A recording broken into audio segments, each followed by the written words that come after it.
Assalamualaikum warahmatullahi wabarakatuh. Pada kesempatan ini, kelompok kami akan menjelaskan tentang dampak IPA dan teknologi sehubungan dengan pendayagunaan sumber daya alam dengan judul Implementasi IPTEK pada Sumber Daya Alam. Kelompok presentasi ini beranggotakan saya, Dimas Wahyu Safi'i, Ayu Siti Nikmah Syuridiniyah, Sandi Mustika Prayoga, Dinda Bintang Anjani, dan juga Riri Zahrotul Fauzia. Yang pertama adalah latar belakang masalah. Teknologi ilmu pengetahuan alam merupakan suatu penerapan IPA untuk memenuhi kebutuhan manusia. Dengan adanya teknologi, kehidupan manusia akan semakin mudah. Contohnya, penciptaan mobil mempermudah manusia dalam melakukan perjalanan. Telah menjadi kesepakatan para ahli ilmu pengetahuan bahwa sasaran ilmu pengetahuan alam adalah alam semesta dengan segala isinya. Masalah ilmu pengetahuan sangat kompleks, sehingga memaksa para ilmuwan untuk bekerja. Pada hakikatnya, teknologi merupakan alat untuk membantu manusia dalam mencapai tujuan secara ilmiah. Semakin besar teknologi yang diciptakan dan dikembangkan, semakin besar dampak berupa polusi dan pencemaran yang dihasilkan. Hal ini terjadi karena tidak ada penanganan yang tepat serta penggunaan teknologi yang baik. Masalah lingkungan ini timbul tidak lain dikarenakan aktivitas manusia yang menyebabkan lingkungan tidak atau kurang sesuai lagi untuk mendukung kehidupan manusia. Oleh karenanya, kami membuat pembahasan makalah menyangkut dengan masalah tersebut yang bertujuan untuk mendapatkan suatu peminimalis atau bahkan sebuah solusi baru yang dapat mengurangi dan tidak menutup kemungkinan juga dapat masalah tersebut. Sejarah singkat ilmu pengetahuan dan teknologi. Ilmu dalam bidang IPA dan pemanfaatannya dapat kita bedakan dalam IPA dasar atau murni, IPA terapan, dan teknologi. IPA dasar, IPA terapan, dan teknologi mengkaji bahan pokok yang sama, yaitu alam. Perbedaan ketiganya terletak pada aspek yang dikajinya. Menurut Amor et al. 1988, ilmuwan IPA dasar mencoba untuk memahami bagaimana alam bekerja. Sedangkan ilmuwan IPA terapan mencoba mencari cara untuk mengendalikan cara alam bekerja. Ahli teknologi memanfaatkan penuan IPA dasar dan IPA terapan untuk membuat alat guna mengendalikan cara alam bekerja.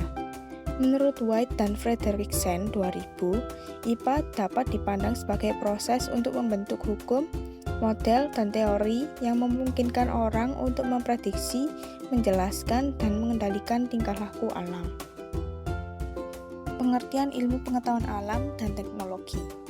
Ilmu alam atau natural science atau ilmu pengetahuan alam adalah istilah yang digunakan yang merujuk pada rumpun ilmu, di mana objeknya adalah benda-benda alam yang dengan hukum-hukum yang pasti dan umum, berlaku kapanpun, dimanapun. Sebagian dari kita beranggapan teknologi adalah barang atau sesuatu yang baru. Padahal, kalau kita membaca sejarah, teknologi itu telah berumur sangat panjang dan merupakan suatu gejala kontemporer setiap zaman memiliki teknologinya sendiri.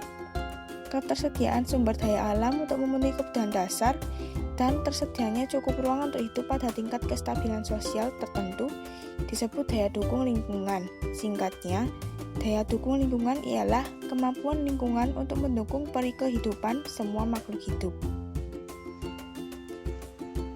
Sumber daya alam adalah semua kekayaan bumi, baik biotik maupun abiotik, yang dapat dimanfaatkan untuk memenuhi kebutuhan manusia dan kesejahteraan manusia, misalnya tumbuhan, hewan, udara, tanah, bahan tambang, angin, cahaya matahari, dan mikroba atau jasa remik. Pada dasarnya, alam mempunyai sifat yang beraneka ragam, namun serasi dan seimbang. Oleh karena itu, perlindungan dan perawatan alam harus terus dilakukan untuk mempertahankan keserasian dan keseimbangan tersebut. Berdasarkan urutan kepentingan, kebutuhan hidup manusia dibagi menjadi dua, yaitu yang pertama, kebutuhan dasar. Kebutuhan ini bersifat mutlak, diperlukan untuk hidup yang sehat, aman. Yang termasuk kebutuhan ini adalah sandang, pangan, papan, dan udara bersih. Kebutuhan sekunder. Kebutuhan ini merupakan segala sesuatu yang diperlukan untuk lebih menikmati hidup, yaitu rekreasi, transportasi, pendidikan, dan hiburan. Penyebaran sumber daya alam di bumi ini tidaklah merata letaknya. Misalnya, ada bagian-bagian bumi yang sangat kaya akan mineral, ada pula yang tidak. Ada yang baik untuk pertanian, ada pula yang tidak. Oleh karena, agar pemanfaatannya dapat berkesinambungan, maka tindakan eksploitasi sumber daya alam harus disertai dengan tindakan perlindungan.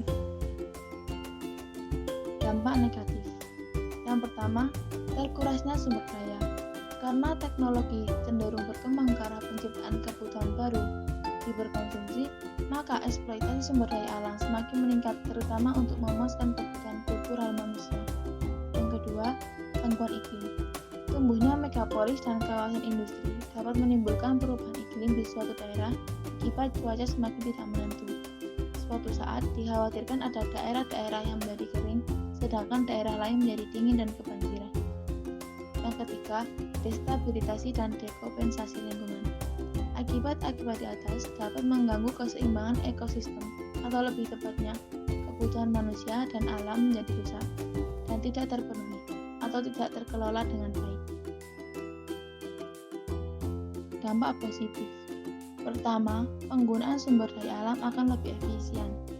Kedua, efektif dan aneka ragam produk dari bahan sejenis akan semakin bertambah.